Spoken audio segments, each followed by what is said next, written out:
It's been about 4 years since Chris and I have been to the San Francisco area, and San Francisco is one of those cities that you either love or you hate. So which one are you?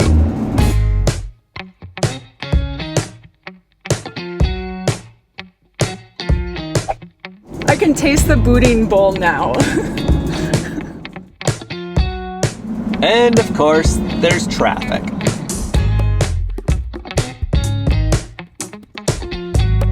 There she is, the city by the bay. It is called the city by the bay, right? Something like that. Well, I may not have known all my city's nicknames. I also didn't know we were about to go through the narrowest toll we've ever seen. I'm not exaggerating, 5 years of driving around the country full time, and this one takes the cake. Here we were traveling southbound on the 80, about to cross the San Francisco-Oakland Bay Bridge, and there it is. We're staring right down the barrel of this thing with nowhere to go. It doesn't have any height signs, or worse yet, no indication of width. Chris turns to me and says, Am I gonna hit? I'm looking in the rear view with barely 2 inches to spare and say, "We're fine, honey, you got this." Then I see the cement barrier with the gruesome scars from its many victims before us, close my eyes, and hope for the best. Whew, made it. I don't think we took that toll bridge last time. Well, let me tell you, the van's a little bit more narrow, and I definitely felt the extra width of the fifth wheel squeezing through that toll. I literally had like 2 inches on each side of me, and my heart was pumping. With the $22 toll in our rearview mirror, we actually enjoyed the spectacular views of the lesser talked about Bay Bridge. For some reason, we all think of the Golden Gate Bridge when we think about San Francisco, although the Bay Bridge is 4 times the length and twice as busy as the Golden Gate. It was a fun perspective of all the piers, as well as a nice view of the Rock, aka Alcatraz.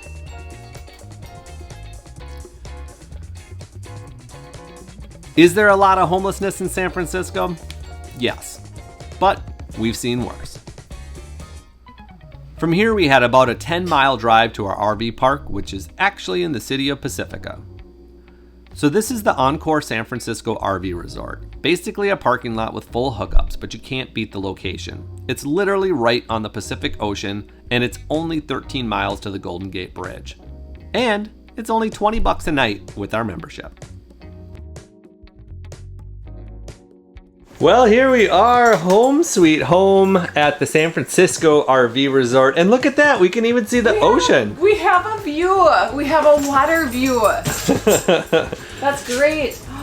Louis, he's such a little mon. Oh, that was June. You guys know, they know how to open the doors now. I think this view is excellent. I even like having the wall back there instead of RVs behind us.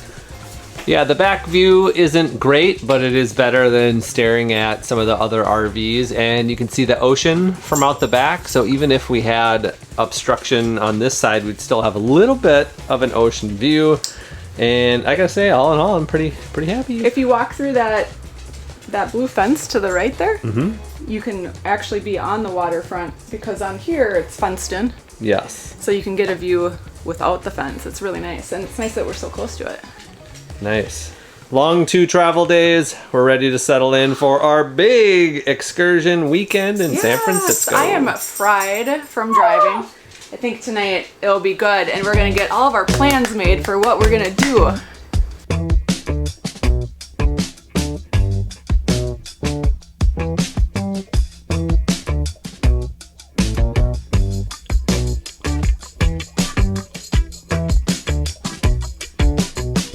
Of course, we start out every morning with a big walk for Louie and June.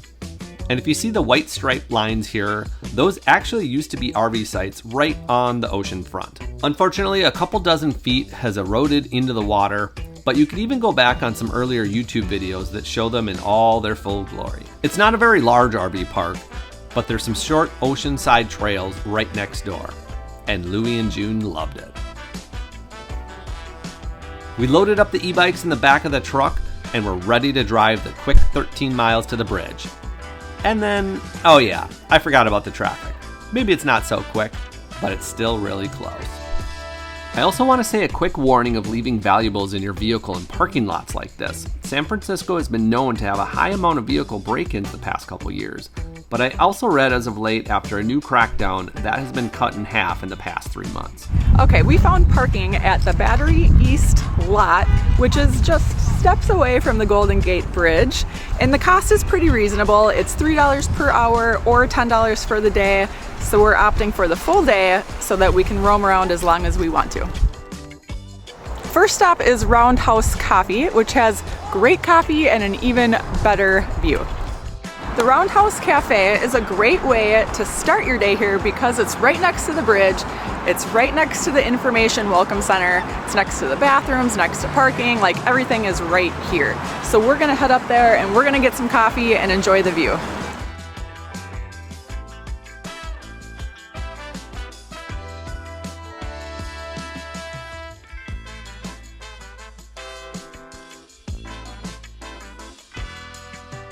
The Roundhouse Cafe turned out to be a really good choice for a morning stop.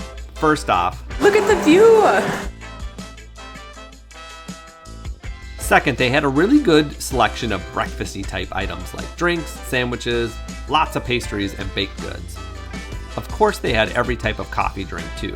We ended up just getting a couple of regular lattes and split a toasted cream cheese everything bagel. Really good. Oh, and we split a cinnamon roll too that was just okay. Would have been better with cream cheese frosting instead of the glaze. Am I right?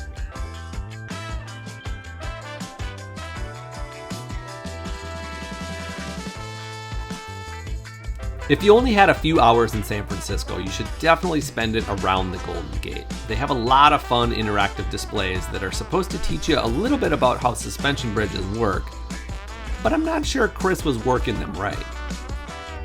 This one might have been broken. And Chris, make sure you wash your hand after touching that thing. I really liked all the storyboards they had explaining how the bridge was constructed, and also showed a lot of cool old pictures. Design plans begun in 1921 by engineer Joseph B. Strauss, but actual construction didn't start until 1933.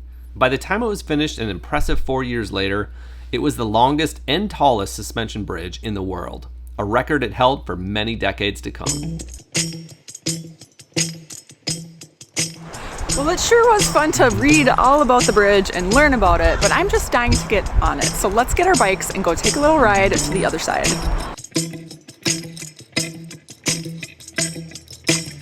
Biking the bridge was both exhilarating and a bit terrifying at the same time. One good thing they do is separate biking and foot traffic at times, but it was still a pretty intense ride with 3 lanes of vehicles whizzing by, super high winds blowing, and a mix of bikers, including road cyclists passing in both directions. I get it though, the tourists on the bridge want to lollygag and look around, and the locals are actually trying to get to where they're going. Either way, totally worth the ride or walk across the Golden Gate Bridge. Last time we were here visiting, we did ride our bikes onto the bridge, but we didn't ride all the way across. So this was our first time going all the way across, and it is so exhilarating. My favorite part is being on the opposite side of the city, so you could look at the city from afar. So if you have an opportunity, definitely ride your bike across, and if you don't have a bike, just get on your feet and walk on it so you could feel the energy of the cars buzzing by you. You get the beautiful view of the bay, and it is incredible. From the bridge area, we started the short 4-mile bike ride over to the Fisherman's Wharf.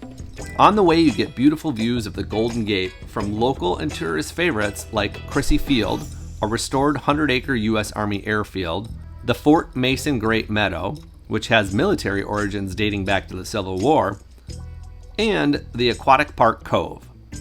Here, many locals swim the calmer waters of the cove year-round with temperatures varying from the 50s to the mid-60s. It always looks a little too cold and miserable for us. And here we are, finally, the Fisherman's Wharf. We just entered the Fisherman's Wharf area, and it is packed with people. It's a Saturday down here. The energy is here. The people are all here. There's plenty of things to see. We're right by the Boudin Bakery and Cafe, which I do want to go in there and buy some sourdough. There's the Chowder Hut, there's the Deli chocolate, there's tons of fresh seafood restaurants, and the smells are amazing. I'm getting hungry. I'm ready to find some lunch, and it's just a fun place to be right now.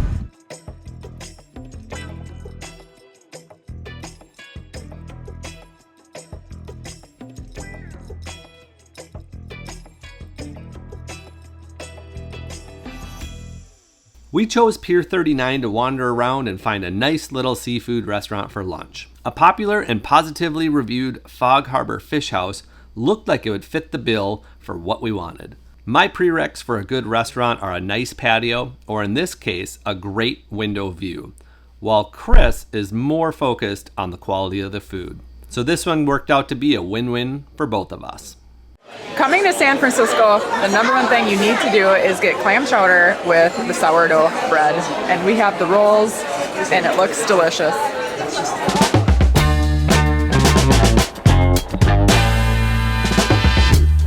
Lunch was incredible, but we have 2 spots left to hit. 1, Boudin Sourdough Bakery, and 2, Deli Chocolate. So let's go hit them up and see what goodies we can bring home. We wanted to head to the famous Boudin Bread Bakery to pick up a loaf of sourdough to bring home, but we got distracted by chocolate instead.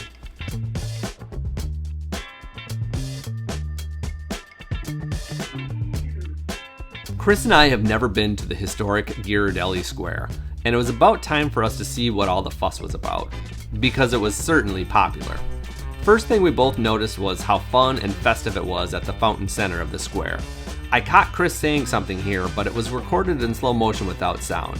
And for the life of us, neither one of us can remember what she said. Anybody good at reading lips out there? Okay, our first stop was the original Ghirardelli ice cream and chocolate shop. Introduced in 1966, this is where they focused on the sundaes. When the lines go outside, you know that's a good sign. Now we should have gotten the world famous hot fudge sundae, but we didn't. Instead, we went to the gift shop side where they had a fill your own bag of Ghirardelli squares. They had about 20 flavors to choose from, and some we've never seen before. They also had a free-flowing wall of chocolate that really permeated the air with an intense sweetness.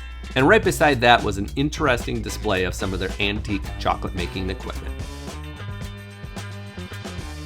Next, we visited their chocolate experience, which honestly felt very similar to the first building we just came from. Minus the free-flowing wall of chocolate, of course. But a widely known secret is each visitor gets a free Ghirardelli chocolate square, and you have to come over here to get it.